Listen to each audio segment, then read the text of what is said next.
네, 시청자 여러분 안녕하십니까? 네, 2024년 새해 첫 번째 방송입니다. 아힘 19. 네, 첫 번째 코너는 아래옵니다 시간입니다. 이번 주에는요, 디트뉴스 14의 유소라 기자 함께합니다. 기자님 어서 오십시오. 네, 안녕하세요. 네, 드디어 고정을 꿰차셨습니다. 고정 맞나요? 네, 고정 맞죠? 네. DT에서 좀 여러 가지 일들이 있어가지고 사실 좀 많이 심란하고 복잡하시죠? 네, 지금 저희는 그 회사 내부 문제를 이제 어떻게 잘 해결할까, 그리고 최근에는 공대위 구성하는 방안 좀 논의하고 있고요. 뭐 그런 식으로 좀 대내적으로 좀 힘들고 있습니다. 네. 네, 어쨌든 그 문제는 우리 또 다시 다루도록 하고요. 오늘 네, 새해 첫 번째 방송 키워드 어떤 거 준비해 주셨나요? 네, 첫 번째 키워드 들었다 놨다 준비했습니다. 들었다 놨다 이거 무슨 얘기예요? 대전형 양육 기본수당에 관한 내용 준비해왔는데요. 이 양육 기본수당 올해부터 절반으로 줄었습니다. 어떤 건가 하면요. 대전시는 0세부터 2세까지 아이가 있는 가정에 월 30만 원 원래 지원을 했었는데요. 올해부터 이 금액이 15만 원으로 축소했습니다. 이게 사실 중앙정부에서 이 관련한 그 다른 예산이 반영됐다고 해서 대전시가 네, 줄였던 거 아닌가요? 네, 맞습니다. 이 대전시 왜 줄였냐 물어보니까 사회복지 재정 부담 그리고 정부 지원책인 부모 급여가 확대되면서 이거 줄였다고 밝혔는데요. 뭐 부모 급여 확대됐습니다. 그리고 또 천만남 이용권 뭐 이런 사업도 확대가 됐는데 그렇게 따져 본다면은 뭐 0세 아동이나 1세 아동 같은 경우에는 타격 없습니다. 근데 타격을 이제 받는 문제가 되는 아동들은 2세 아동인데요. 만 2세. 네. 이 아동들의 경우에는 부모급여 지급 대상에 해당되지 않으니까 앞서서 30만 원 받았다면은 지금은 15만 원 된 겁니다. 이게 부모급여나 이런 것들이 만 2세는 적용 대상이 아니기 때문에 이런 일이 벌어지는 거죠? 네, 그렇습니다. 그런데 이게 좀 생각해보면은 네네. 대전시 입장에서는 이 사업 굉장히 좀 중요하다. 그리고 지난해 대전시가 얘기했던 그 올해 대전시정 10대 뉴스에서 대전이 젊은 인구가 늘면서 출산율이 전국에서 유일하게 증가했다 뭐 이런 거 자랑하지 않았나요? 사람들 반발도 좀 많다고 들었는데. 네, 이 사업 2022년에 1월에 처음 시행했습니다. 그래서 불과 2년 만에 줄어든 건데요. 사실 그 민선 8기 들어서면서 이장우 시장 들어서면서 이 사업은 좀 축소될 거다. 뭐 그런 우려 당연히 돌기도 했었고요. 이장우 시장은 그때 당시에 뭐 그럴 일 없다. 공언하기도 했습니다. 공언했는데 결국은 줄어드는 거예요? 네, 그리고 이제 앞서 말씀해 주셨듯이 대전시 같은 경우에는 17개 시도 가운데 지난해 합계 출산율 유일하게 증가했습니다. 그래서 이 정책 때문에 증가했다 이렇게 대내적으로 또 홍보하기도 했었고요. 그렇게 홍보를 했는데 갑자기 줄어버리니까 제가 그 앞서 말씀드렸던 그 키워드 들었다 놨다가 아마 여기서 제가 차용을 해왔던 것 같고요. 그러니까 대전시가 가장 자랑했던 그런 성과를 뒷받침하는 사업이었다라고 스스로 자랑했는데 네, 결국은 맞습니다. 그 사업을 축소했다는 이야기네요. 네, 뭐 그런 것도 있고요. 최근에 이제 대전시가 그 뭐 한이 프로젝트라고 발표하기도 했었죠. 네, 맞아요. 그 사업 살펴보면은 뭐 청춘 남녀 만남 행사, 결혼하면은 최대 500만 원, 아니면 청년 주택 뭐 이런 사업들 내세웠는데 거기에 26년까지 1조 567원 투자한다고 밝혔었죠. 근데 청년들의 결혼은 해라 장려하면서 이제 결혼을 해서 아이를 낳으면 그때 또 지원하는 금액은 줄이겠다. 뭐 이게 대전시가 인구 정책의 그 지향점을 어디로 두고 있는지 저는 좀 여기서 좀 의심스럽다, 좀 궁금하더라고요. 이 일관성이 참 좀 떨어진다 이런 지적도 받고 있고 또 맘카페에서 관련한 네. 굉장히 많은 반발 그리고 뭐 국민권익위 민원 이런 것들도 많이 나온다고 들었거든요. 네, 이제 맘카페 살펴보면은요. 그 대전시는 수혜자들에게 이 사업이 축소될 거다라는 이런 통지 있잖아요. 이거를 문자 메시지 하나를 띡 보낸 거예요. 문자만? 네, 좀 현실적으로 바라보면은 내가 정말 30만 원을 받고 있었는데 15만 원으로 그걸 갑자기 줄인다라고 하면은 어떻게 됐든 15만 원 충당을 해야 되는 거잖아요. 근데 또 아이는 있고 그래서 좀 현실적으로 생각해 보면 부모 입장에선 뭐 좀 당황스럽지 않았나 뭐 그런 것도 있었고요. 좀 커뮤니티 보면은 좀 주무관들 담당 주무관들에게 좀 죄송스러운 얘기지만 이 축소를 반대하는 민원 신청 방법 뭐 이런 거 공유되고 있더라고요. 이 줬다가 뺐으면 그거만큼 서운한 거 없잖아요. 그니까요. 그 이런 반발 때문에 대전시가 좀 내놓은 입장이 있다고 들었는데 어떤 입장 내놨나요? 대전시는 뭐 이런 거 반발 다 알고 있고 추경 같은 거 추경을 세워서라도 좀 어떻게 지원해보겠다 뭐라는 입장인데요.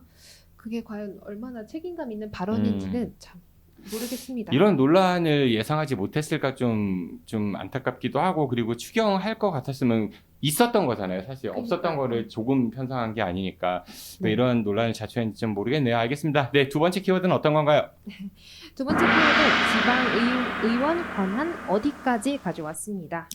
지방의회 의원들이 사실 여러분들이 생각하시는 것보다 권한이 많아요. 그렇죠? 네. 저도 몰랐는데 생각보다 이제 그러니까 물론 일적으로도 많은 업무 담당하고 계시지만 그 일을 추진함에 있어서 좀 권한이 많으시더라고요. 네, 근데 뭐 콕 집어서 누구 얘기할 사람이 있는 거예요? 이거를 성함을 말씀드려도 그럼요. 뭐 안 네. 될 거 어디 있어요. 네, 정명국 대전시 의원이 최근에 녹화기 때문에 제가 만약에 법적으로 문제될 것 같으면 삐처리 해드릴게요. 마음껏 얘기하세요. 네, 정명국 의원. 네. 최근에 이해충돌 논란 관련해가지고 일련의 사건이 있었는데요. 그 사건 경위를 조금 살펴보자면 지난해 6월로 좀 돌아갑니다. 정명국 의원은 당시 대전시 교육청에 뭐 스마트 칠판 구매 현황, 그 컴퓨터 유지 보수 계약, 그리고 전산기기 관련 임대 현황 같은 자료 4, 5년치를 요구합니다. 정명국 의원 이렇게 요구를 하자 전자기기 관련 업체들 반발했습니다. 왜냐하면 정명국 의원은 동종업계 회사 대표 20년 지냈었고요. 그러니까 컴퓨터 관련 업계를 20여 년간 이제 운영을 하고 지금도 하고 있는 거죠. 네네. 하고 그런 있는데 상황에서 그 관련된 본인 사업과 관련된 정보를 대전시교육청에 요청을 했다, 요구를 했다 이래서 문제가 된 거잖아요. 네, 그 정보 좀 개인적인 문제도 있고 뭐 계약 관련된 부분도 있어서 이해충돌 소지가 있다라고 국민권익위에 정명국 의원 조사해달라고 요구했습니다.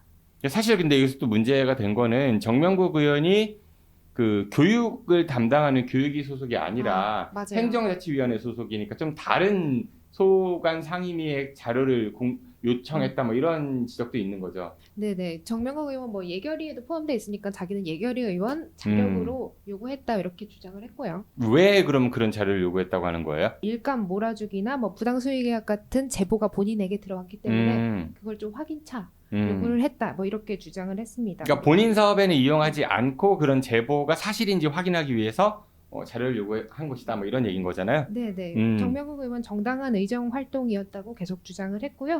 최근에 그 권익위 조사 결과 나왔습니다. 근데 조금 의아한 부분이 이 정명국 의원이 요구한 자료 계약 정보 비밀은 맞다. 근데 이해 충돌은 아니다. 뭐 이런 결과를 그 요청한 자료가 네. 비밀은 맞는데 네. 그게 이해 충돌은 아니다. 왜 이해 충돌이 아닌 거예요? 비밀인데? 이 정보를 이용해서 실제로 이 정명국 의원이 이득을 본 부분이 없었기 때문에. 근데 사실 그런 그 비밀이라고 우리가 얘기하는 이유는 어떻게 다른 목적으로 사용될 가능성이 있기 때문에 애초에 접근 자체를 차단하는 게 취지 아니에요? 그런데 이제 권익위 측에서는 이 위반 가능성이 있다는 사실만으로 이 모든 것을 제한을 하면은 의원의 의정 활동이 어려워진다. 우리나라 법이 그렇게 관대했나? 네, 그래서 이 의원의 권한이 과연 그 당시에 이제 문제가 제기되니까 논란이 됐죠. 그래서 정명국 의원은 이제 아니다라고 이제 반발을 한 거였고, 근데 만약에 논란이 되지 않았다면은 물론 뭐 저는 정명국 의원이 그럴 거라고 생각하지 않습니다만은.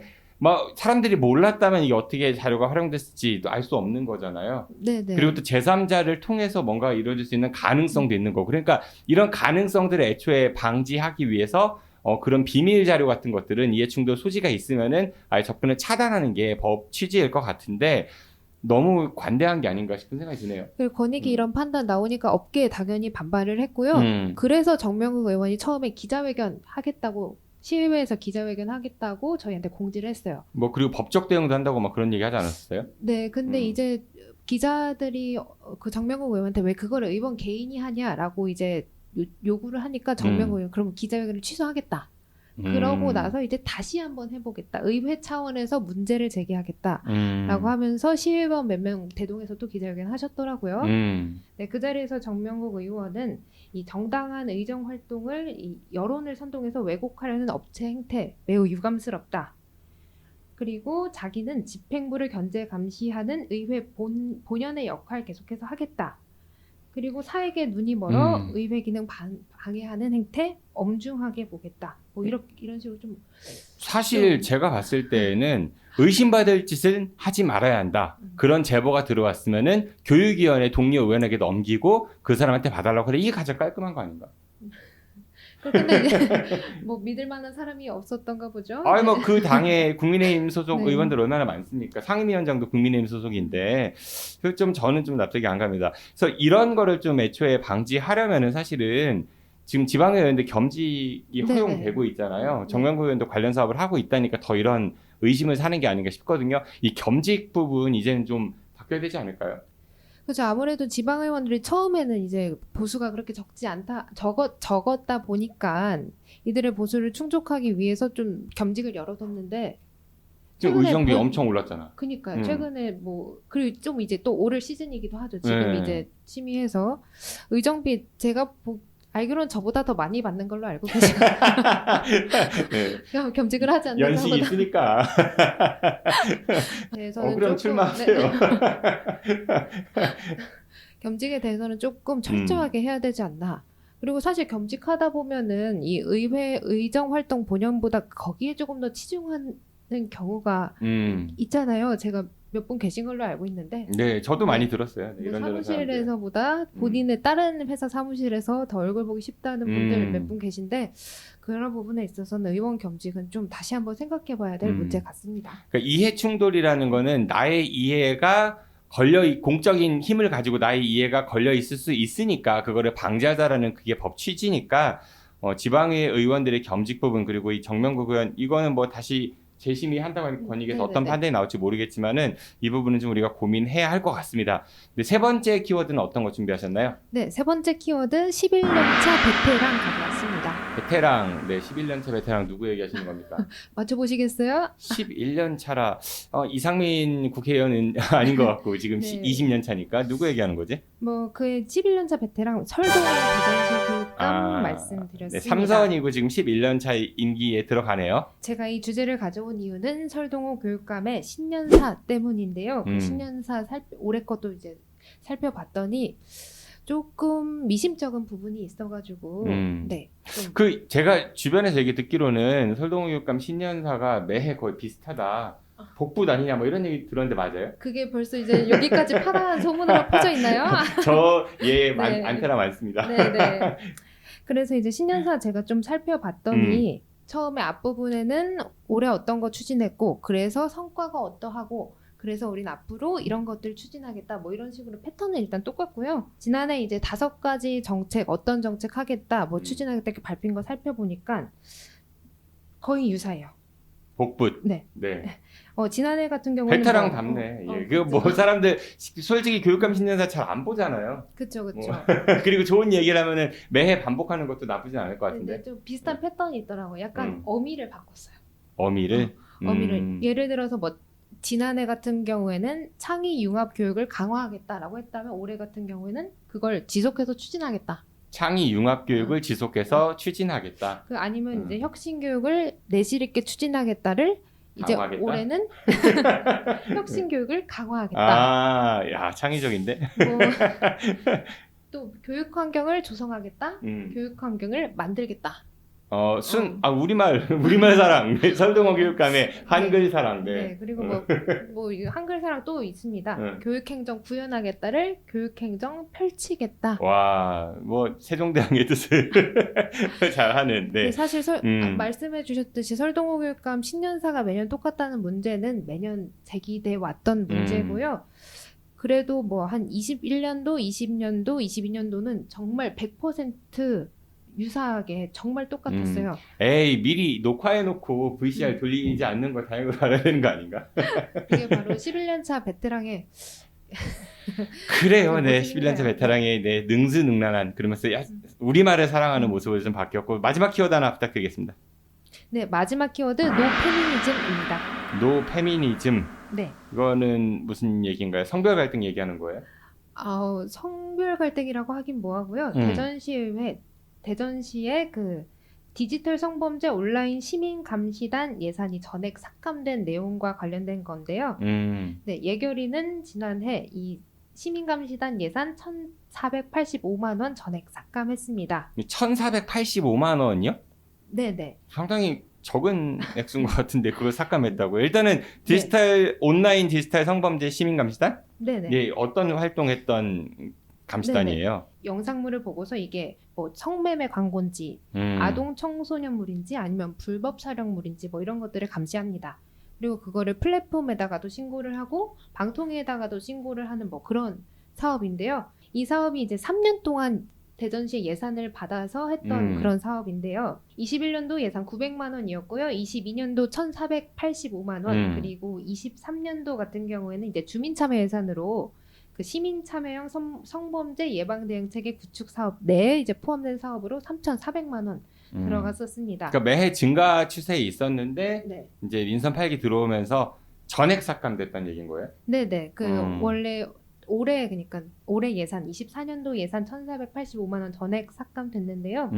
네, 이제 예결위원이 그 심의하는 과정에서 이 예산을 왜 삭감했냐가 좀 이유가 나타납니다. 이중호 의원이 얘기를 하기를 이 디지털 성범죄 모니터링 마우스 딸깍 한번 클릭하면 되는 작업인데 결과물 적은 게 말이 되냐? 그리고 의미 없는 활동에 예산을 투입하는 게 이해할 수가 없다. 마우스 한번 딸깍하면 된다고요? 야, 그럼 방송도 마이크에 대고 말 한마디 하면 끝나는 거예요? 네, 기자들도 뭐 키보드 딸깍하면 마우스 한번 딸깍. 이거 좀 심했다. 어떻게 의원이 그런 얘기를 하지? 네, 뭐 그런 식으로 이분 변호사 아니에요? 맞죠, 변호사 지금도 활동하고 예, 계신 그렇죠. 변호사. 변호사가 의뢰인이 만약에 그런 거 맡긴다고 하면 아니 마우스 한번 딸깍하는 일 가지고 그렇게는 얘기 안 할 거 아니에요. 그러니까요.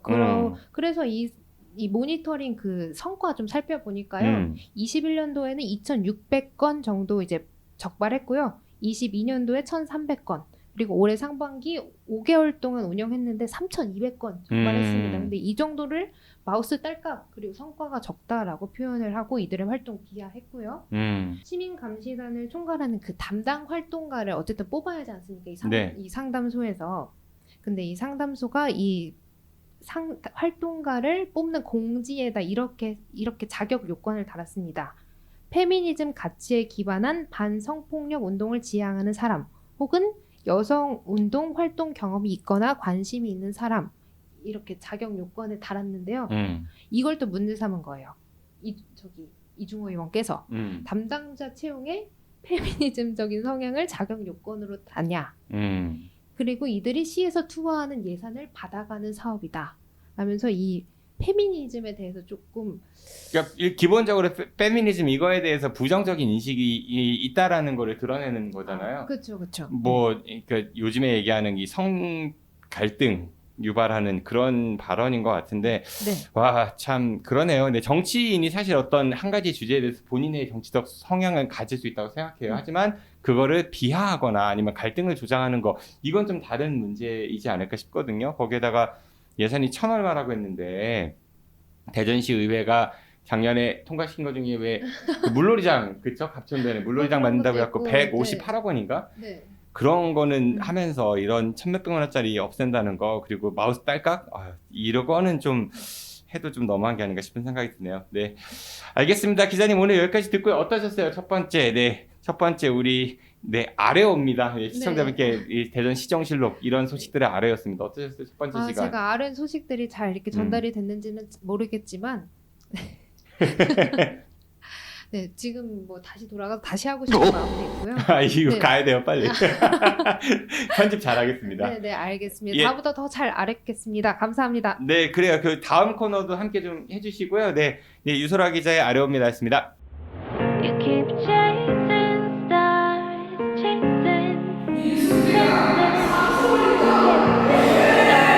네, 두 번째 코너는요. 네, 이번 주에는 네, 상소문을 좀 듣는 시간입니다. 대전시정실록 네, 민숙 대감 상소입니다. 대전시 의회 김민숙 의원 나오셨습니다. 어서 오십시오. 네, 안녕하세요. 김민숙입니다. 새해 복 많이 받으십시오. 대감 마음에 드세요? 대감. 네, 마음에 쏙 듭니다. 영감이라고 하려다가 대감 되게 높은 직책인 거 아시죠? 원래 장군도 때. 좋은데. 장군? 네. 장군? 무슨 네. 장군? 민숙 장군? 네네네. 네, 뭐 대감으로 하죠. 네, 좋습니다. 네, 상소를 좀 올려야 해요. 대전시에서 이런 일이 있었다. 이거 어떡하냐라는 상소를 시장께 올려야 하는데 네, 첫 번째 올릴 상소는 어떤 건가요? 첫 번째는 우리 교육감님께 올려야 할 것 같습니다. 아, 교육과 함께? 네. 설동호 대전시 교육과 함께. 네네. 좀 전에 유소라 기자께서 앞 코너에서 설동호 교육감 11년차 베테랑 네네. 그 품격에 베테랑계 대해서 아르죠. 보여줬는데 예, 집권 11년차 설동호 예, 교육감에게 어떤 상소를 올립니까? 이번에는 당직 실무원에 대해서 한번 이야기해 보려고 합니다. 얼마 전에 제가 가장 관심이 많았던 우리 당직 실무원 분께서 사망하는 사건이 좀 있었습니다. 이분들이 옛날에는 학교 선생님들이 이제 돌아가면서 숙직 하면서 이제 학교에서 주무셨잖아요. 그렇죠. 그 일을 지금은 이제 다른 분들이 하시는 그 일을 하시는 분들 말씀하시는 거죠? 네, 맞습니다. 교직원이 없는 야간에 학교를 순찰하거나 그다음에 학교 시설물을 경비를 주로 하는 분들이신데요. 저 요즘에 그 세콤 이런 거 많이 하지 않아요? 네, 그것도 물론 하고 있습니다. 세콤 하면서 동시에 사람이 지킨다 네네. 이런 거죠? 왜 그러냐면 이제 학교 학생들이 나가거나 이제 선생님들이 나갔을 때 문단속을 한다거나 밤에 주로 이제 학교를 개방하는 경우가 많지 않습니까? 그러니까 뭐 강당이라든지 이런 것들 그랬을 때 나가는 분들 문단속이라든지 뭐 이런 역할들을 좀 주로 많이 하시죠. 사실 제 선배 중에 한 분이 예전에 네. 당직 실무원 알바를 한 적이 있어요. 그래서 학교 한번 놀러 오라고 네. 하루 잔 적이 있거든. 가서 밤에 불 꺼진 교실 되게 무섭더라고. 근데 그 선배가 했던 일인 거네요, 그렇죠? 네네, 맞습니다. 알바로. 근데 왜 이게 문제라는 거예요? 사실은 이제 이분들이 근무 시간과 휴게 시간이 굉장히 애매모호했습니다. 그동안에는 일단은 거의 대개는요 오후 4시 정도에 출근을 하셔가지고 2시간 동안 6시까지 학생들 내보내고 선생님들 나가고 문단속을 합니다. 그리고 6시부터 8시까지는 저녁 시간 및 휴게 시간. 우리나라 학교 복지가 잘 네. 됐나? 네. 아니 2시간 이거는 동안이나? 이제 그 급여를 주지 않은 휴게 시간입니다. 그거는 꼼수 아닌가? 그러니까 네. 보통 점심 시간이 아무리 길어도 1시간인데 그렇죠. 저녁 시간 2시간이나 준다. 네. 아무튼 2시간 근무한 후에 8시부터 10시까지 학교 단속도 뭐 문제가 없는지 바깥에 외부에 침입자는 없는지 뭐 이런 것들을 전체적으로 다시 단속하고 그런 일들을 8시부터 10시까지 합니다. 2시간 동안. 네. 그리고 10시부터 그 다음날 아침 6시까지는 또 휴게 시간입니다. 왜요? 네, 쉽니다. 잔, 네. 잔다고? 네. 휴게 시간이면 집에 갔다 와도 되는 거 아니야? 안 된다고 하시더라고요. 그거 무슨 휴게 시간이야? 이게 이제 그 행감 때 제가 강제의식이네, 강제의식. 네, 맞습니다. 휴게 시간에 그러면 집에 갔다 와도 됐냐 그랬을 때 뭐라고 말씀하시냐면 국장님께서 안 됩니다. 왜 안 됩니까? 라고 했더니 CCTV도 봐야 되고 뭐 전화가 오는 것도 받아야 되기 때문에 그 일이잖아. 그래서 그러면은 그거 근무 아닙니까? 라고 얘기를 했었죠. 네. 그래서 아침에 오전 6시부터 8시까지 다시 이제 문 열고 학생들을 맞이할 준비를 하는 네. 거죠. 그래서 실제로는 근무 시간이 2시간에서 6시간밖에 없었고요. 잠깐만요. 나머지 10시간은 다 휴게 시간이었습니다. 그러니까 4시, 다시 얘기하면 4시부터 6시까지 2시간이라고 네. 그리고 2시간 동안 여유롭게 저녁 드시면서 그렇죠. 쉬고 네. 2시간 또 일하고 네. 또 10시부터 네. 그 다음날 6시까지? 아침 6시까지 쉬고 그리고 아침에 또 6시부터 8시까지 아침 2시간 시간은? 근무. 아침밥 먹는 시간은 안 줘요? 아니요. 집에 가서 8시에 먹어라? 이제 퇴근하고 네, 이렇게 그렇게 진행을 했었습니다. 하루가 오후 4시부터 다음날 아침 8시까지 학교에 있는데 실제 돈 받는 시간 6시간밖에 안 되는 거예요? 그랬었죠. 그래서 사실 이제 급여도 굉장히 낮았고요. 그거를 알고 나서 제가 첫 번째 의원 돼서 행감 때 이 부분을 지적을 했었고요. 이것을 제가 굉장히 많이 호소를 했고요. 그 다음에 이게 끝날 일이 아니어서 그다음 작년 1월에 다시 당직 실무원분들과 직접 만나면서 학교도 비회기 때 학교도 다니면서 당직 실무원들이 생활하는 공간도 보고 그리고 정책 간담회도 열었었죠. 그래서 그걸로 인해서 어쨌든 근무 시간과 휴게 시간을 적어도 동일하게 같이 해야 한다 해가지고 정말 아직도 너무 열악하지만 그래도 동일하게 만들어서 올해는 급여가 그래도 30% 정도 이제 상승을 한 상황입니다. 그러니까 본인 일단은 깔때기를 한번 들이댄 거고 아니요, 나 때문에 좀 늘었다. 네, 조금 그러나 영향은 여전히 여전히 휴게 시간이 너무 열악합니다. 휴게 시간이 학교에 일하는 데서 절반을 차지하고 있다. 기자님 같으면 어때요? 피디님 이렇게 해서 얼마 정도 받으시는지는 알고 계세요? 어, 한번 예측을 좀 해봅시다. 아마 근데 제가 듣기로는 이게 지원자가 거의 없다고 들었으니까 네네. 많지 않다고 들었거든요. 그러면 상당히 열악하겠네요. 그쵸. 얼마 정도 네. 받으세요? 이분들이 이렇게 오른 금액이 의원님 한 30만 원 정도 130만 원 조금 안 좀, 됩니다. 조금 안 된다. 원래는 한 달에? 네네네 맞습니다. 이게 격주 근무예요. 또 두 분이 돌아가면서 해야 되고요. 사실 이제 급여가 적은 것도 적은 거지만 제가 정책간담회 때 이제 지적했던 부분이 이분들이 휴게 시간만큼은 편안하게 쉴 수 있도록 그러면 보장을 해라. 그럼 집에 보내주던지. 그렇죠. 근데 이제 이런 게 있어요. 집에 보내드리는 것도 대구 같은 경우에 그렇게 합니다. 휴게 시간에 돈을 주지 않기 위해서 그렇게 하기도 하는데요. 돈을 주지 않기 위해서? 돈을 주지 않기 위해서? 가다가 혹시 사고 나거나 다치거나 하면 그거 어떻게 할 거냐? 라고 제가 이제 그렇죠. 질문도 출퇴근길에 했었거든요. 그러면 산재일 네. 수도 있으니까. 그런 위험도가 있으니까 일단은 가둬둔 것 같습니다. 가둬둔 것 같습니다. 네. 그러니까 좀- 대구는 대구, 대전은 안 되고. 네네. 요번에는 좀 이제 그런 부분들을 좀 했었던 것 같고요.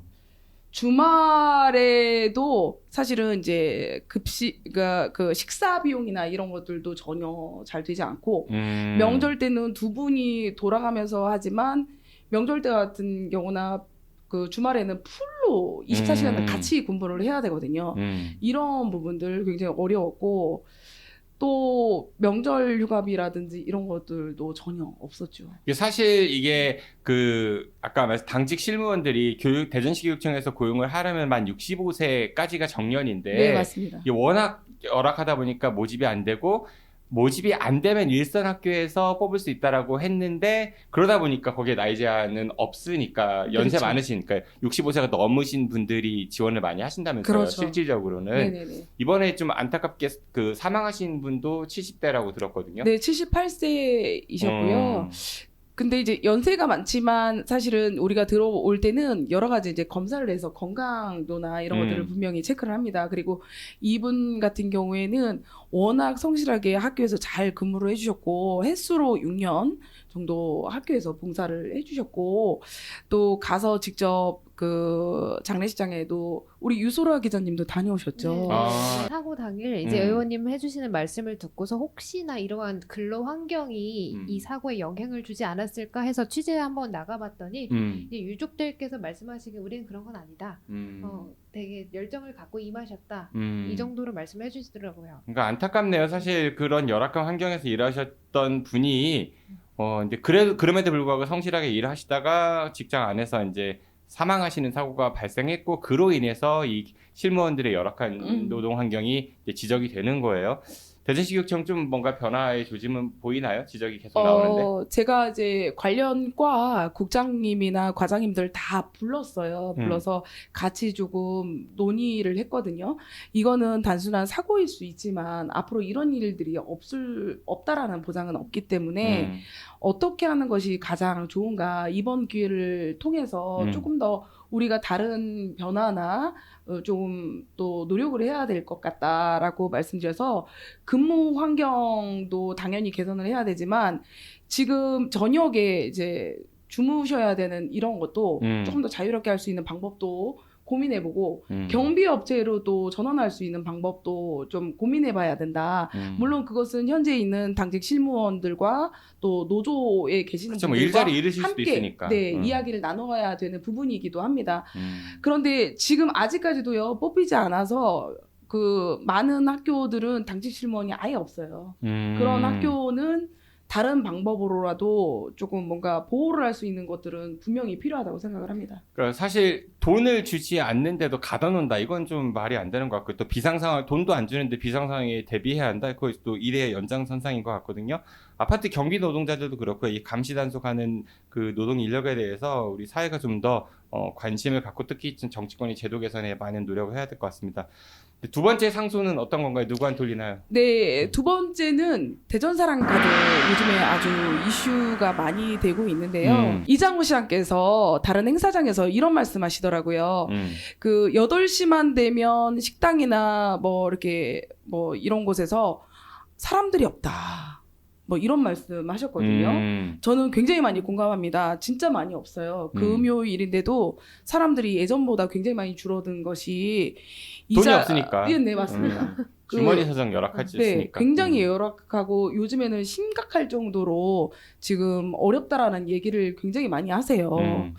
그런 역량 중에 하나가 우리 지역사랑 카드라든지 뭐 이런 것들이 지금 없기 때문에 더더욱이 더 쓰는 것에 대해서 부담감은 더 있지 않았나 이런 생각도 한번 해봤습니다. 그러니까 예전에는 그 온통대전이라고 해서 시민들이 캐시백 충전하고 그거에 대한 캐시백을 받을 수 있으니까 그런 지역 소상공인 업체에 가서 많이 활용을 했는데 그게 이제 확 줄었기 때문에 이런 영향도 일부 있을 수 있다 이런 얘기신 거죠? 그렇죠. 올해 원래는 이제 기사에나 이런 거 보면 60억 정도 반납했다 막 이런 기사가 되게 많이 있었잖아요. 작년에 그쵸? 네네, 작년에. 국비 받은 거에서 다 못 써가지고 60억을 네. 반납한다. 네. 그런데 실제로는요, 어떻게 보면 그렇지 않고요. 1차 추경 때 원래는 290.5억이었어요. 그런데 2차 추경 때 쓰지 않았다 해서 사실은 150억을 삭감을 했단 말이에요. 그 상황에서 이미 삭감한 상태에서 사실은 그 요번에 쓴 거 캐시백을 따져보니까 지금 현재로는 한 55억 7천만 원 정도 되는 것 같아요. 12월 거를 아직 이게 총 합체지지 않았지만 네. 그 대충 따져보면은 많아도 70억 정도 하면 그 비율로 따졌을 때는 60억 정도로 보여지는 거거든요. 그래서 실제로는 60억 정도만 반납한 것은 아니죠. 150억 앞에 이미 삭감을 한 거기 때문에. 그러니까 원래 더 쓸 수 있고 국비를 더 많이 받을 수 있었음에도 불구하고 사업 축소를 위해서 줄여놨고 줄여놓은 상태에서 다시 덜 써서 60억인 거다? 네, 그렇죠. 처음에 왜 줄였을까요? 전 그게 제 의아한. 그러니까 물론 이제 정책 기조에 따라서 선택과 집중 아니에요?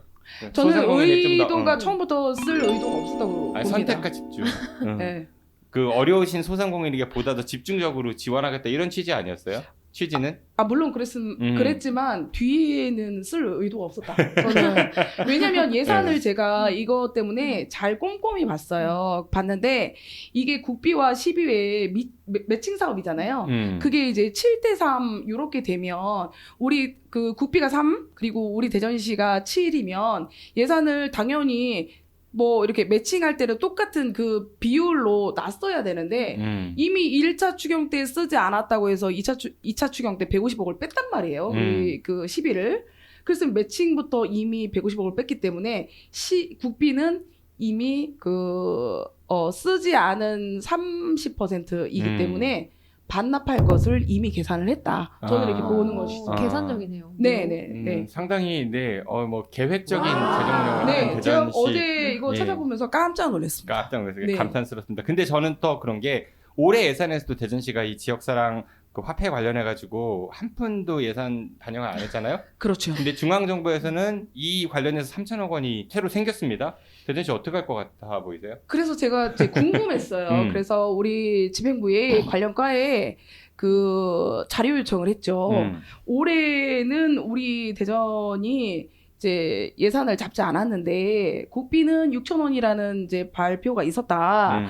우리는 어떻게 할 것이냐라고 얘기를 했더니만 1차 추경 때 예산 수립해야 된다라고 얘기는 계획은 있다라고 했는데 제가 예결위니까 올라오는지 지켜보겠습니다. 네, 시민들로부터 많은 호응을 받았던 사업입니다. 이 지역화폐 사업은. 그런데 뭐 좀 저는 그렇게 생각해요. 과거 지난 정부 때 성과 이기 때문에 좀 이거를 배척하는 거 아닌가 그런 느낌이 많이 들거든요. 기자님도 그런 생각 들죠? 아니 아무리 근데 지난 정부 때 성과라고 하더라도 시민들의 그 삶과 그리고 직결되는 문제가 아니지 않습니까? 이 부분이 더 우선시 돼야 될 것 같기는 한데요. 일단 저는 이 대전 사랑 카드 원래 온통 대전이었죠.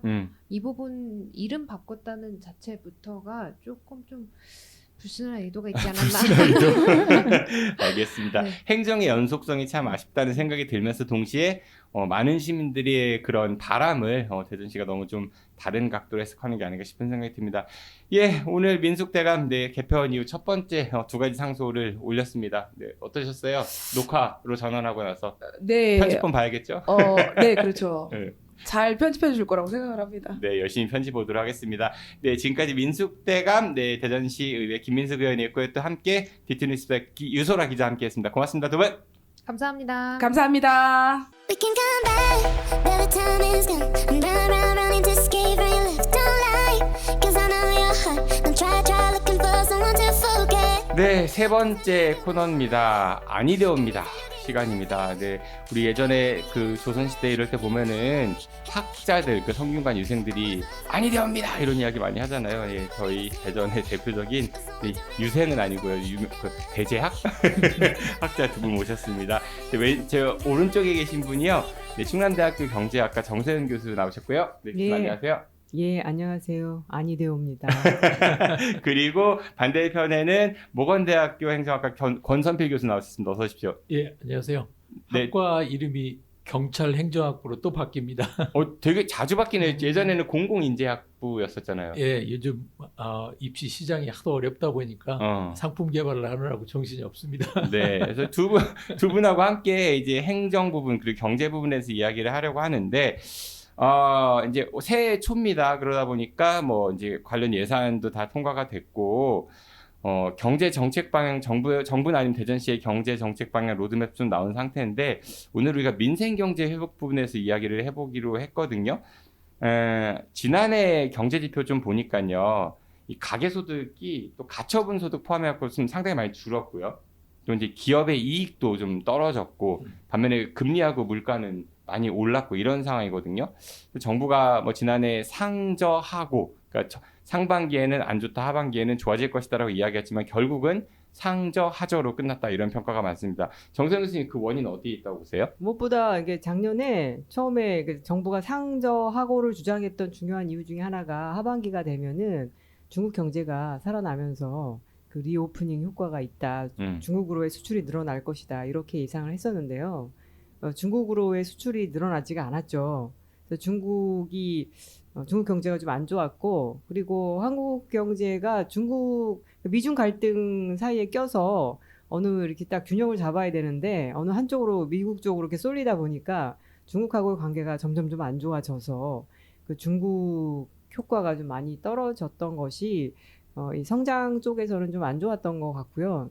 그다음에 물가나 금리가 오르다 보니 가계 소비 이게 잘 이루어지지 않아서 작년 하반기에 이 하저로 끝난 거죠. 그러니까 중국 특수효과, 그러니까 연말 가면 하반기에는 중국이 좀 경기가 좋아져서 나아질 거다라고 전망했지만 결국은 뭐 그 통계로 보면은 중국과의 수교 이후 최초로 대중국 무역이 적자로 돌아섰다, 뭐 이런 얘기까지 나왔었는데, 권선필 교수님 어떻게 보세요? 경제 체제 전환을 해야 되는 때인데 체제 전환에 대한 이야기는 싹 사라지고 마이너한 거 가지고 계속 정책을 하다 보니까 이게 효과가 나타나지 않는 거 아닌가 싶습니다. 이게 특히 코로나 이후에 뭐 당장 뭐 큰 거 예를 든다면 기후 변화에 대한 대응이 전혀 없고요. 제대로 체계적인 게 없고, 인구 구조 변화 계속 얘기하고 있는데 그것도 그렇고, 산업 구조 뭐 AI라든가 뭐 로봇이 계속 나와가지고 이게 산업 구조도 급변하고 있는 상황인데,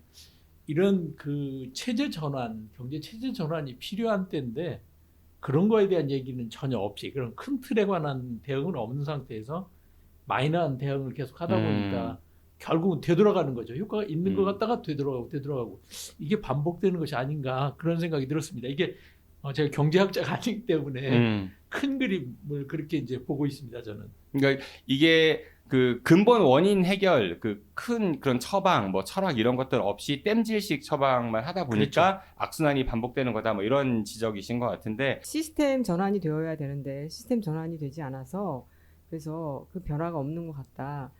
근데 어떻게 보면은 그 현 정부는 그 확실한 철학이 있거든요.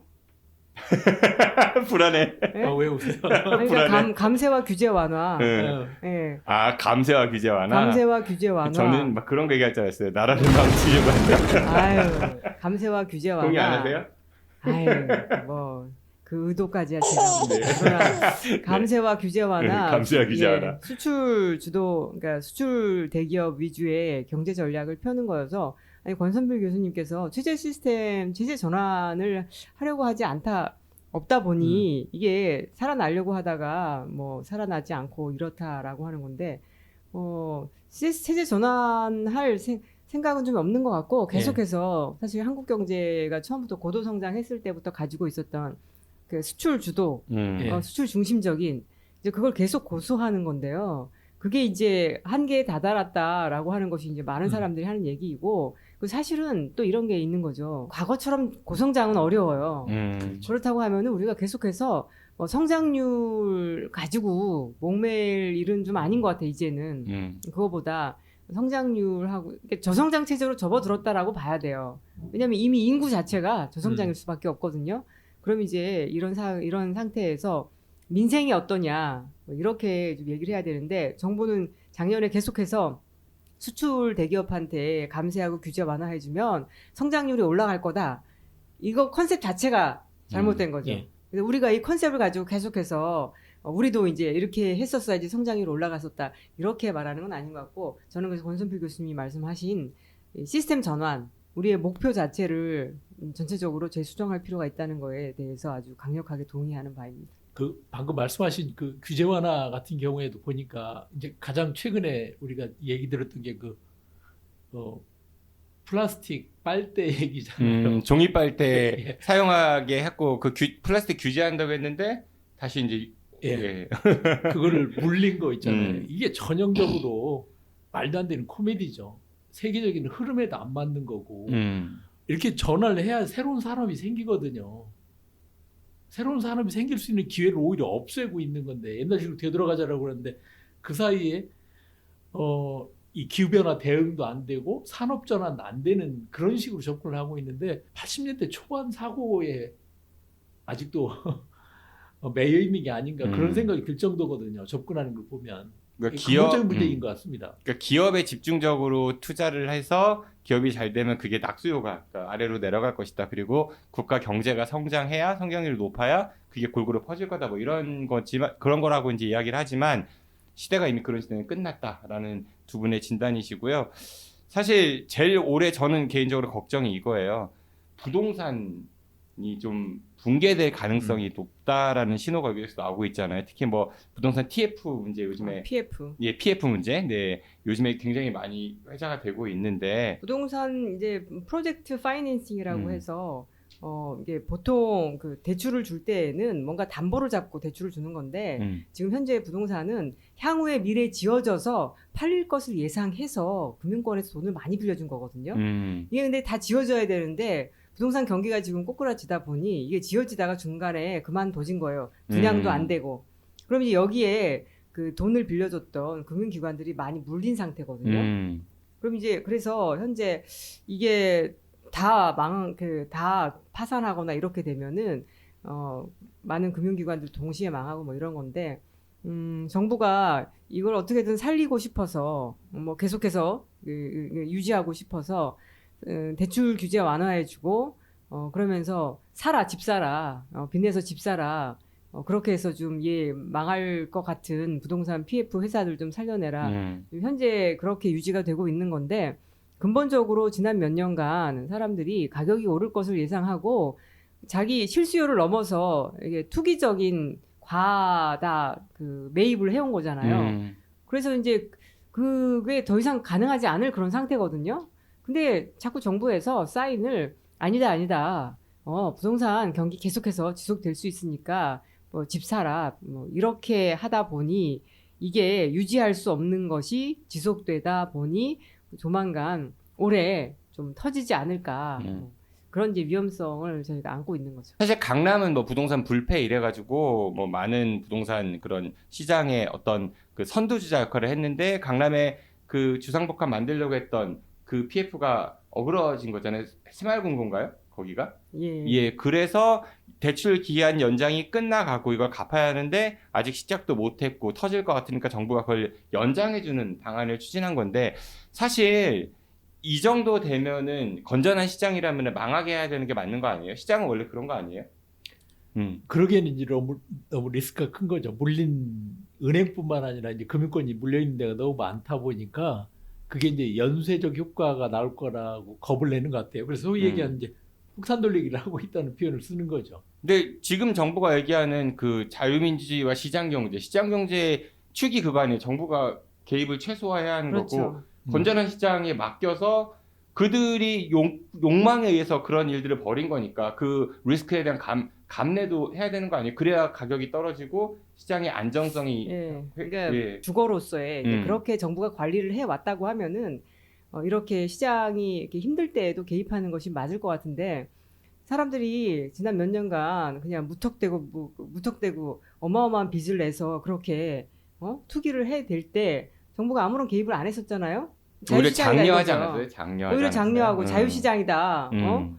뭐 자유시장인데 뭐 자유로운 상품이다. 근데 이제 와가지고 자유로운 시장이 자기 조정을 하겠다는 건데 과잉으로 들어왔으니까 그게 해소가 돼야 되는 거잖아요. 근데 이제 정부가 나서서 정부가 이제 어떻게도 하냐면은 그 대출을 해줘서 집을 사라 이렇게도 하기도 하고 이 LH 같은 공기업을 동원해서 사주겠다는 거거든요.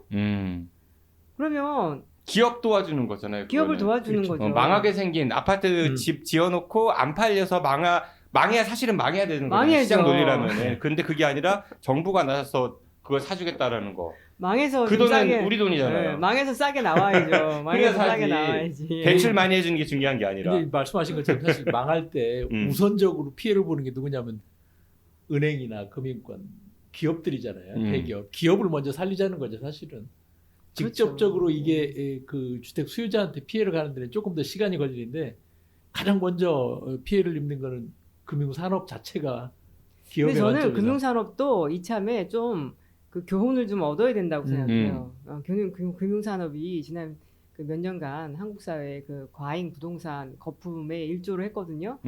아니 금융은 원래 이렇게 신용을 파악해서 기업에게 투자를 위한 대출을 해주는 그런 약간 모험적인 그런 이제 비즈니스를 하고 그것 때문에 이제 수수료를 먹는 그런 비즈니스를 하는 거거든요. 근데 우리나라 은행들은 금융기관들은 아주 손쉽게 담보대출 가지고서 그러니까 부동산을 주로 이렇게 대출해주는 방식으로 사업을 한다는 것 자체가 이게 금융의 본질에 원래 해야 될 그런 임무는 아닌 거예요. 금융이 발전한다라고 하는 거는 기업이 투자를 하는 것에 지원을 해서 고용이 창출되고 나라가 성장을 하고 하는 건데 그동안 너무 과도하게 금융기관들이 부동산에 과잉 대출을 해준 거거든요. 근데 정부가 이럴 때 이걸 계속 도와주게 되면은 앞으로도 계속해서 부동산 대출은 정부가 계속 보호해 줄 것이다. 그러면 이러한 그 비즈니스 생태가 바뀌지 않을 것 같아서 저는 이번 기회에 망할 때는 망해야겠다. 예. 그리고 정부가 다 수습할 수 있다고 생각해요. 망할 때는 망하게 하더라도 건전한 그동안 열심히 본연의 사업을 잘 해왔던 그런 금융기관 위주로 금융 부분이 재탄생할 수 있게 그런 계기가 되지 않을까. 그렇죠. 그렇게 생각합니다. 예, 말씀하신 것처럼 사실 한번 위기가 와서 이게 정리가 돼야 시스템 전환이 일어나거든요. 근데 시스템 전환을 안 하는 상태에서 계속 기득권을 유지하려고 하는 거죠, 사실은. 상처는 골물대로 골마 있고 그리고 폭탄은 계속 돌리면은 언젠가는 터질 건데 그때 폭탄 터지면 가장 큰 피해 보는 거는 일반 서민들인 거잖아요. 나중에는 결국 그게 그렇게 돌아가게 우리 되죠. IMF 때도 그런 상황들을 많이 봤고, 근데 지금 정부에서는 이 기조는 안 바뀔 것 같아요, 그렇죠? 예. 근데 단지 이제 부동산 PF와 관련해서 지금 돈을 좀 넣어놓은 투자자들, 그러니까 개인 투자자들, 그다음에 선량한 사람들도 있잖아요. 분양을 받아가지고 그런 분들 같은 경우에 이제 정부가 어떻게 구제를 해줄 것이냐, 마치 이제 전세 사기나 이런 뭐 그런 우리나라 이 시스템 자체가 선분양 시스템이기 때문에 짓기 전에 제가 이제 그 분양을 그 받는 건데 다른 나라도 그래요, 교수님? 저 아유. 이해가 안 가요. 그렇지 않죠. 그러니까 보통 아파트 지을 때 건설사가 그러니까 지어놓고 파는 게 아니라 미리 지어진 거를 예상하고 돈을 받아서 그리고 은행으로 대출 받아서 그걸로 짓는 거잖아요. 예. 그렇죠. 이런 땅 짓고 혐지기가 어디 있어? 아마 이 말씀하신 주거제도, 주거와 관련된 우리 제도를 다른 나라랑 비교를 안 해봐서 잘 모르시는 거 많거든요. 전세도 없잖아요, 다른 나라는. 아니, 전세 없죠. 응. 월세, 주세, 왜? 일주일마다 세를 받는 그런 거 많거든요. 그러니까 우리나라 제도가 사실 그런 부분에 있어서는 아직도 늘 그런 얘기, 선진화 얘기하는데 선진화가 안 된 것도 많죠. 지난 정부는 왜 이거 안 했나 모르겠어요, 근데.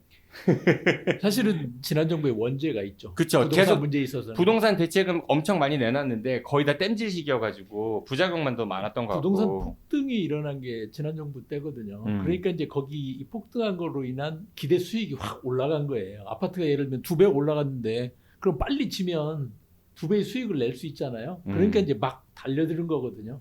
근데 그에 비하면 수요는 그렇게 빨리 늘어나는 게 아니다 보니까 지금 이제 그게 끝물이 온 거죠. 그래서 이 부분은 지난 정부 얘기를 할 게 아니라 사실은 정확히 제 입장에서는 행정하는 입장에서는 관료 시스템의 문제가 더 크다고 봅니다. 이것과 관련된 관료 시스템을 정부가 통제를 못해요. 국회의원들 통제를 못하니까 국회에서 통제를 했어야 되는데 오히려 국회의원들도 집값 올라가지고 재산 는 사람들이 되게 많아요.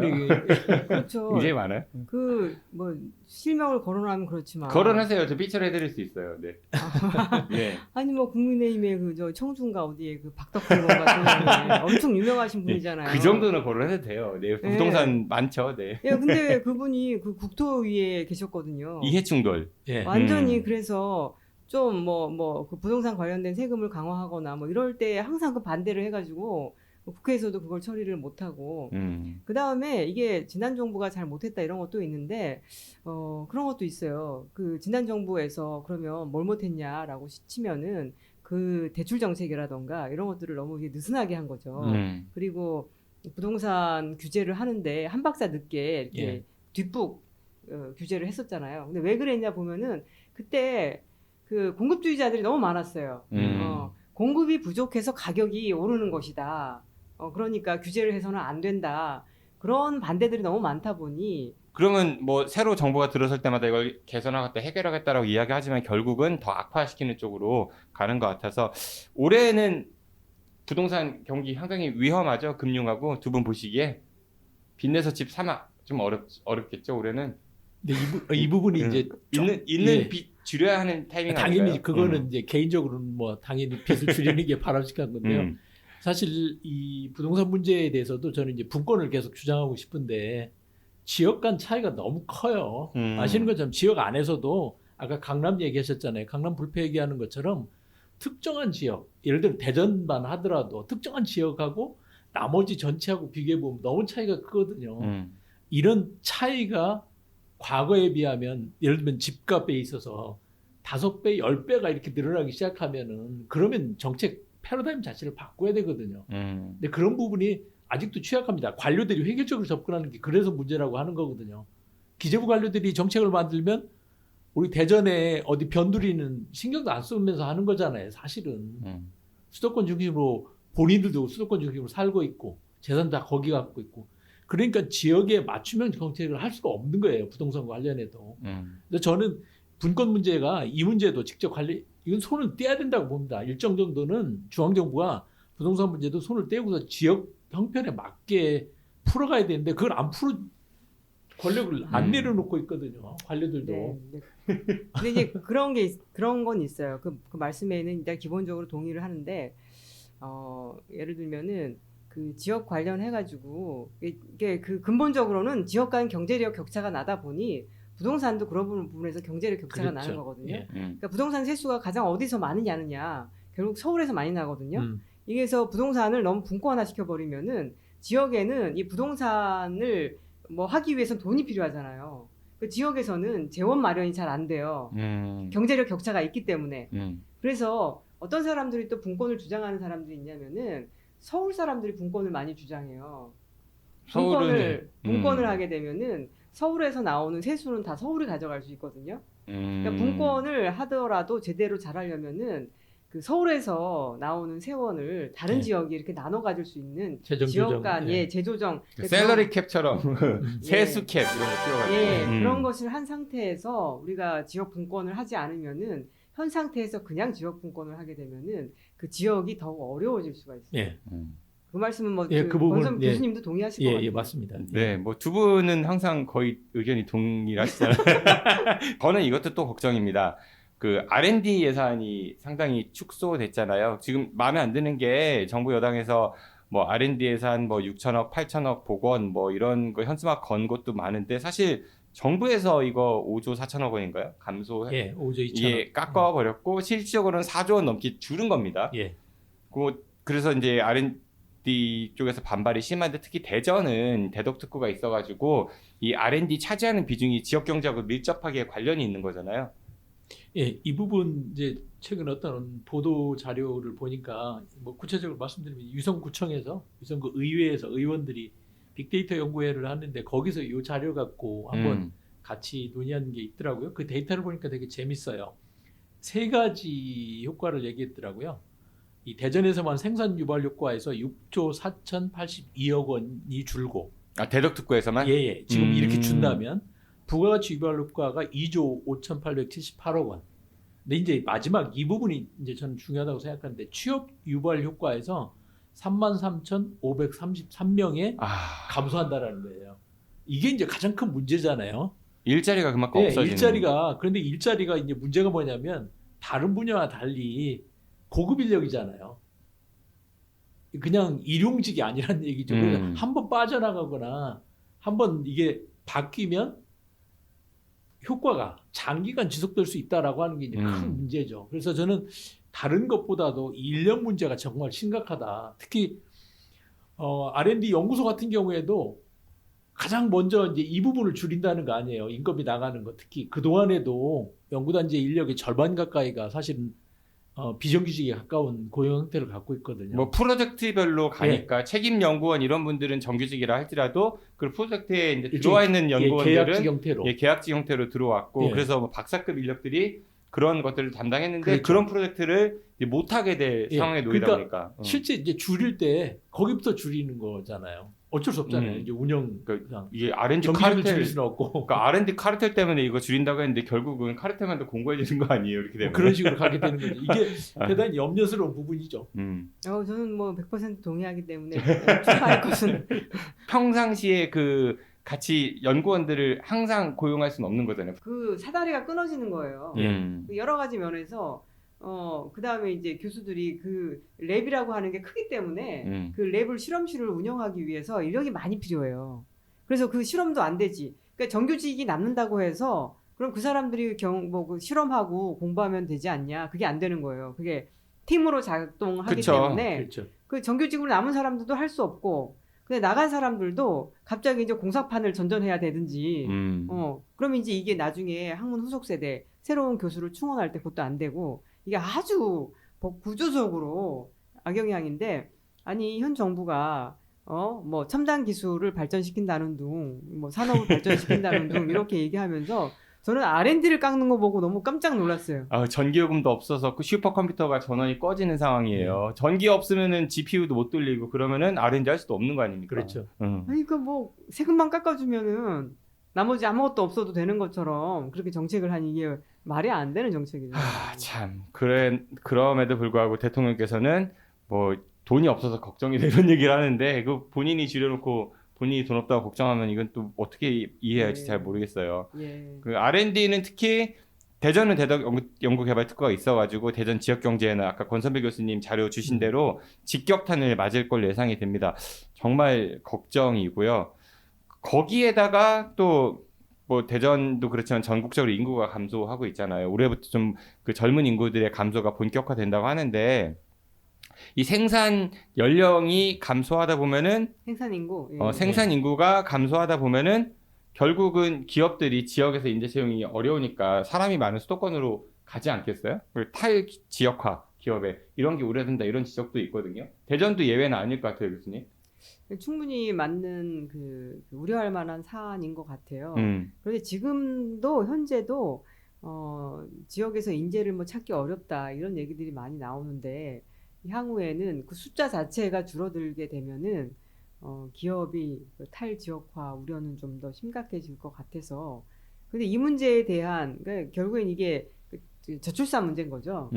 저출산 문제에 대한 어떤 대책이 있느냐 이번에 경제정책 방향 나온 그 내용들을 보면은 대출 정책밖에 없는 것 같아요. 맞아요. 예. 예. 예, 뭐 뚜렷하게 없고 뭐 신혼부부를 위한 대출을 좀 싸게 주겠다. 뭐 집을 마련하기 쉽게 해주겠다. 그럼 뭐 5억 지원 뭐 이런 얘기 있는데 5억을 준다는 게 아닌 거잖아요. 5억의 빚을 주겠다. 대부분 융자죠. 예, 맞아요. 그건 지원해 주는 게 아닌 예. 거잖아요. 사실은 그게 더 큰 문제죠. 왜 이게- 정말 신혼부부 도와주려면은 5억을 대출을 빚을 떠안겨 주는 게 아니라 집값을 내려주면 되는 거 아니에요? 그렇죠. 그 집값을 PF를 망하게 한 내려주든지. 다음에 그러니까. 그렇게 해서 임대주택이나 사회주택 형태로 가면 사실 가장 바람직하죠. 유럽의 대부분이 뭐 프랑스나 독일이나 그렇게 하고 있으니까요. 지금 그 이미 뭐 저희 주변에서도 저희 학교에서도 일본이 이걸 먼저 겪었잖아요. 그러니까 일본이 인력이 부족하니까 한국 청년들이 많이 가서 일한다는 거예요. 특히 IT 쪽은 너무 취업하기 쉽다는 얘기를 들었어요. 근데 지금 이제 우리도 인구가 줄다 보면은 지역에 있는 특히 젊은 인력이 고급 인력이 빠져나갈 가능성이 더 높아지는 거죠. 그럼 여기에 대한 대응이 필요한데 이 대응 자체를 어떤 철학을 가지고 할 건가라고 하는 부분에 대해서는 사실은 보지를 못했어요. 이게 더 큰 문제라고 생각을 합니다. 지역에서 그냥 단순히 뭐 지원을 해준다고 해서 지역에 남는다고 저는 생각지 않거든요. 지역에 애정이나 관심을 가질 수 있도록 처음부터 해줘야 되는데 뭐 혜택 더 줄게 남을래 이렇게 얘기하는 식으로는 매일 경쟁에서 지죠. 얘기하신 것처럼 수도권에서 계속 위인 요인을 더 가져가 많이 줄 수 있잖아요. 근본적인 다른 접근이 필요하다고 생각을 하거든요. 지역성에 대한 것을 인식할 수 있게 또 지역과 더 많이 관계를 맺을 수 있도록 자꾸 관계를 만들어주면 그럼 내가 여기 재밌고 편하고 행복한데 왜 가냐 이렇게 얘기할 수 있을 텐데 범용적인 지식 그러니까 어디 가서나 사용할 수 있는 지식을 가리키면은 그럼 돈 많이 주는 데로 다 가죠.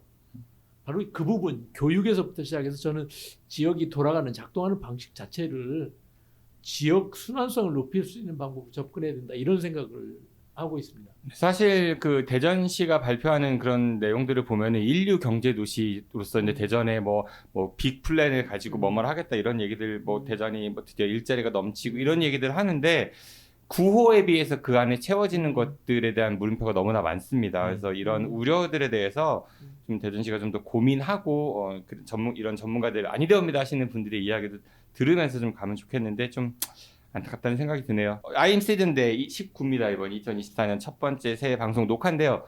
어떠셨어요, 교수님? 생방송보다 해보시니까 녹화 편집이 기대되지 않으세요? 기대를 한번 해봐야 되겠네요. 편집이 예. 자막도 들어가니까 아무래도 조금 더 전달력이 좋아지지 않을까. 네. 예. 그 조금 더 우리 지역에 맞는 조금 더 실천 가능한 뭐 이런 아이디어도 더 냈으면 좋겠다 이런 생각들을 하고 있는데요. 워낙 큰 덩어리에서 지금 방향이 안 맞다 보니까 거기까지 얘기를 가지를 못하는 것 같아요. 근본적으로 틀려 있는 게 너무 많다는 생각이 들거든요. 자꾸 저는. 대전시만의 네, 그런 뭐 이정훈 시장 말씀 잘하시잖아요. 선언도 잘하시고 좀 예. 그랜드 플랜 2048 다음에 기회 되면 한번 얘기해 보도록 하고요. 네, 오늘 이 정도로 이야기하겠습니다. 네, 아니되옵니다. 첫 번째 시간 권선필 보건대학교 경찰행정학과 그렇죠? 예, 네, 맞습니다. 교수 그리고 정세현 충남대 경제학과 교수 두 분과 함께했습니다. 고맙습니다. 감사합니다. 예, 수고하셨습니다.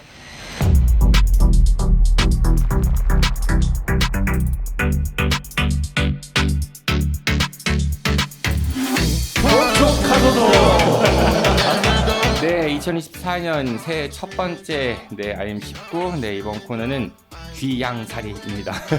귀양 가신 두 분하고 함께 이야기 나눌 건데 현직에서 지금은 백수죠. 네, 두 분 모셨습니다. 지난 시즌에 이어서 네, 제 오른쪽에 계신 분이요. 네, 오광영 대전시 의회 전 의원 모셨습니다. 어서 오십시오. 안녕하세요. 네, 귀양.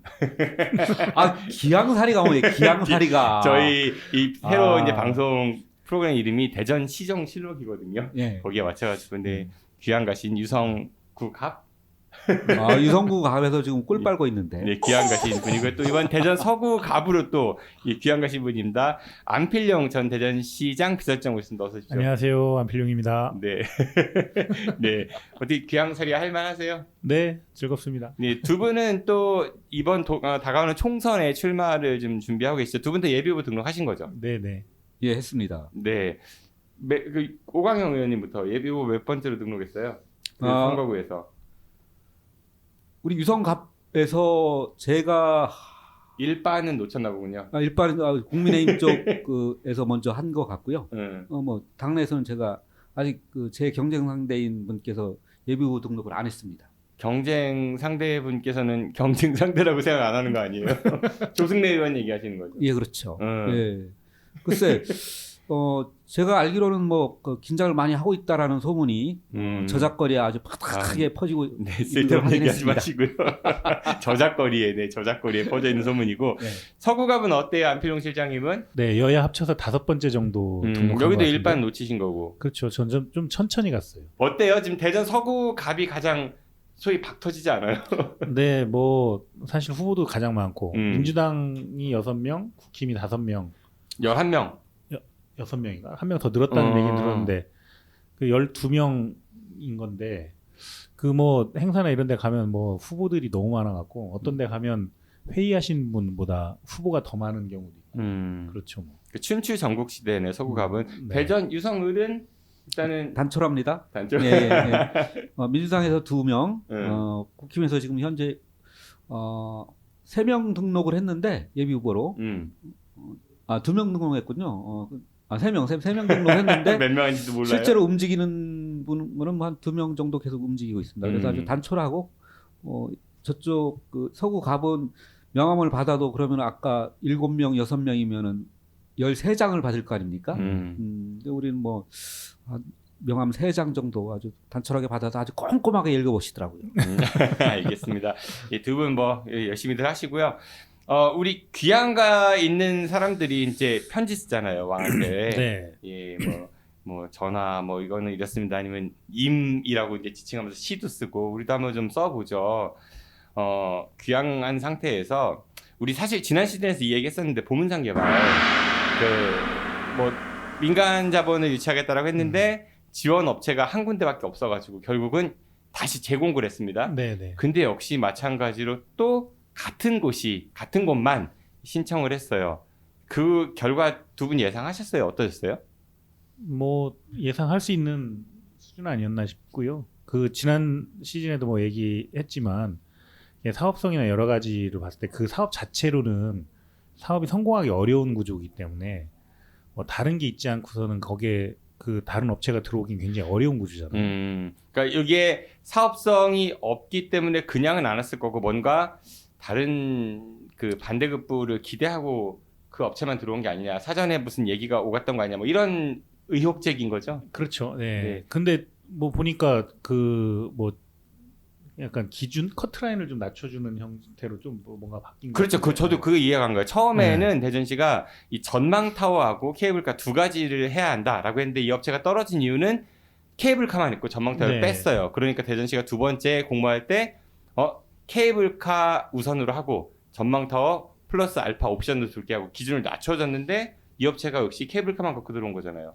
그러니까 사실은 전망타워는 돈이 되기 어려운 사업이고 돈이 들어가기만 하는 사업일 거니까 돈이 들어가는 사업은 빼주고 수익이 날 만한 사업만 이제 끌고 가겠다는 생각인 것 같은데, 그래서 이제 커트라인을 좀 낮춰주면서 그 업체가 다시 들어올 수 있도록 해준 것 같은데, 그 업체의 요구를 받아들여서 기준을 바꾼 게 아닌가라는 생각이 들기도 하고요. 그 업체가 어딘지 혹시 얘기 들어보셨어요?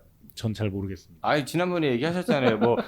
건설과 관련 있는 이 녹화기 때문에요. 삐 처리가 가능합니다. 관련해서 기자 몇 명한테 좀 취재해봐라라고 얘기하니까 거기 관계사일 수도 있고 이런 취지의 발언을 또 대전시 관계자가 했다 이런 얘기도 들었거든요. 의원님 혹시 들어보셨어요? 저는 계열에서 운영하는 업체라는 그런 얘기도 들었었어요.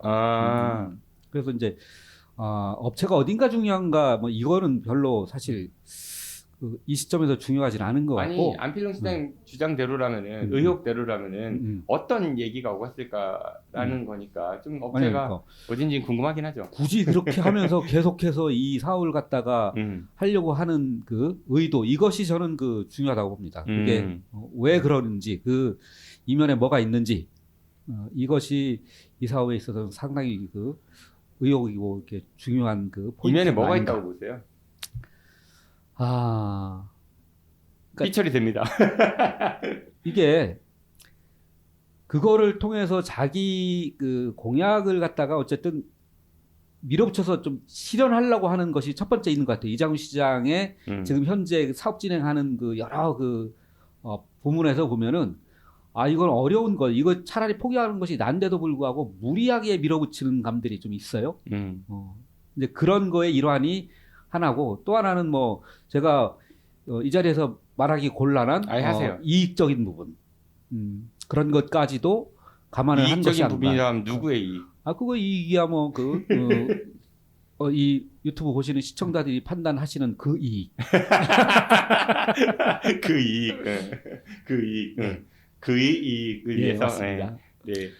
아니, 근데 어떻게 진짜로 그러니까 이 사업이 안 될 것 같으면 그 어느 시점에서 좀 정리해 주는 게 필요하거든요. 근데 그런 게 아니라 이제 본인이 계속 이 자기가 내뱉은 말을 주워 담지 않는. 남아이런 중천금.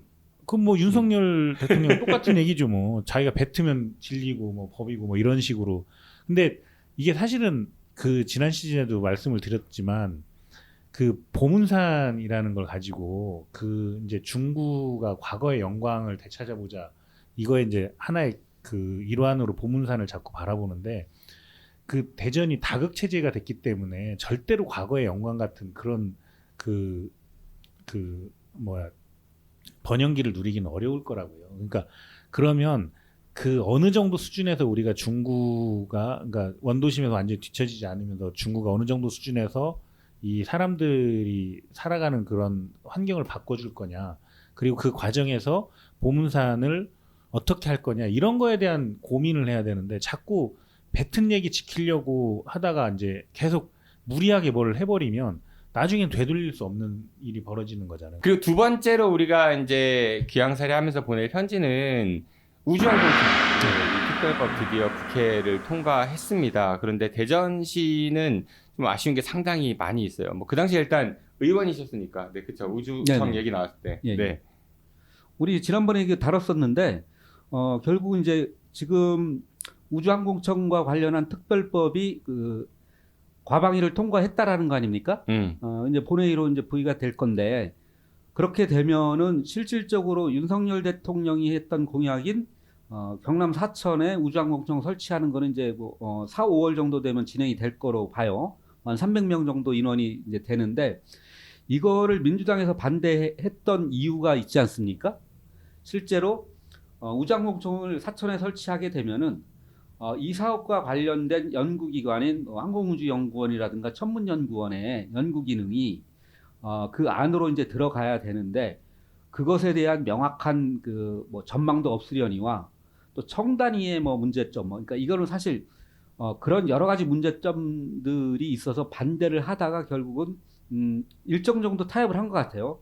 근데 이 부분에 대해서는 저는 그 여야한테 그 문제가 있다고 생각을 합니다. 솔직히 말하면. 우선은 대전시가 사실 이 우주청이라는 거 먼저 하자고 중앙정부에 제안했던 거였잖아요. 그 당시에 혹시 대전시에서 일을 하셨었죠? 네네. 대전시로서는 상당히 억울할 것 같아요. 그렇죠. 이게 이제 지금 이름도 우주항공청인데 사실은 그 기능을 명확하게 해서 항공을 빼고 우주청만 하자는 게 그 주장이었잖아요. 그래서 그러니까 항공까지 들어가게 되면 이게 지금 현재 그 국토교통부가 하고 있는 항공 관련된 이런 모든 것들하고 충돌이 생기기 때문에. 그러니까 우주랑 항공은 다른 거 아니에요, 전혀? 다른 거죠. 예. 그러니까 우주는 대기권 밖에 나가는 거고, 그렇죠. 항공은 그 안에 있는 거. 그리고 사실은 우주는 우리가 당장 여기서 로켓을 쏘아서 뭐 위성을 태워서 그 올리는 뭐 이런 걸로 끝나는 게 아니라 우주 공간에서 벌어지는 것들, 그리고 그 우주를 통해서 우리가 뭘 해나가야 될 건지에 대한 목표, 이런 것들을 해야 되기 때문에 항공하고는 전혀 관련이 없는 거죠, 사실은. 그래서